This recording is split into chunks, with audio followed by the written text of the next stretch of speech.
ვიდეო განკუთვნილია ფიზიკურ პირთათვის, ვისაც აინტერესებს თუ რა საგადასახადო ვალდებულებები წარმოიშობა 2023 წლის საანგარიშო პერიოდის ჩათვლით, საცხოვრებელი ბინის, სახლის და მათზე დამაგრებული მიწის ნაკვეთის რეალიზაციის შემთხვევაში. ფიზიკური პირის მიერ საცხოვრებელი ბინის, სახლის და მათზე დამაგრებული მიწის ნაკვეთის რეალიზაციით მიღებული ნამეტის შემოსავალი იბეგრება საშემოსავლო გადასახადის 5%-იანი განაკვეთით. განვიხილოთ საცხოვრებელი ბინის რეალიზაციის მაგალითი. თუ თქვენ 4 აგვისტოს 100,000 ლარად შეძენილი ბინა შეძენიდან 2 წლის განმავლობაში დაუშვათ 3 აგვისტოს, გაყიდეთ 120,000 ლარად. საანგარიშო წლის მომდევნო წლის 1 აპრილამდე უნდა წარადგინოთ საშემოსავლო გადასახადის ყოველწლიური დეკლარაცია და დეკლარაციის საფუძველზე დარიცხული საშემოსავლო გადასახადი მიღებული ნამეტის შემოსავლის 5% გადაიხადოთ ბიუჯეტში. ამასთან გაითვალისწინეთ, რომ ყიდვის თარიღად ითვლება არა მარეგისტრირებელ ორგანოში რეგისტრაციის თარიღი,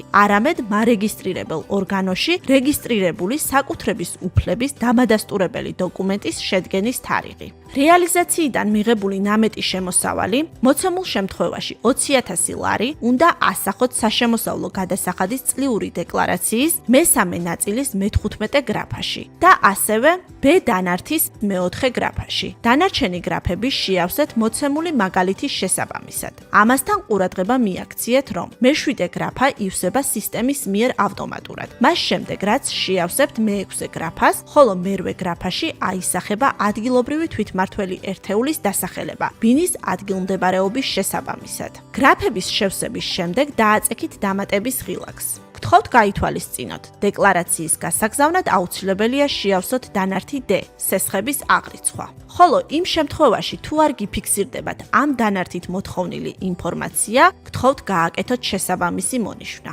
საშემოსავლო გადასახადით არ დაიბეგრებით შემდეგ 3 ძირითად შემთხვევაში. პირველი, თუ საცხოვრებელი ბინის შეძენიდან გაყიდვის თარიღამდე გასულია 2 წელზე მეტი. ამასთან, თუ თქვენ ხართ პირველი რიგის მემკვიდრე და გაყიდით მემკვიდრეობით მიღებულ საცხოვრებელ ბინას ან სახლს, 2 წლიანი ვადა აითვლება ჯამურად, მამკვიდრებლისა და თქვენ საკუთრებაში ყოფნის ვადების გათვალისწინებით.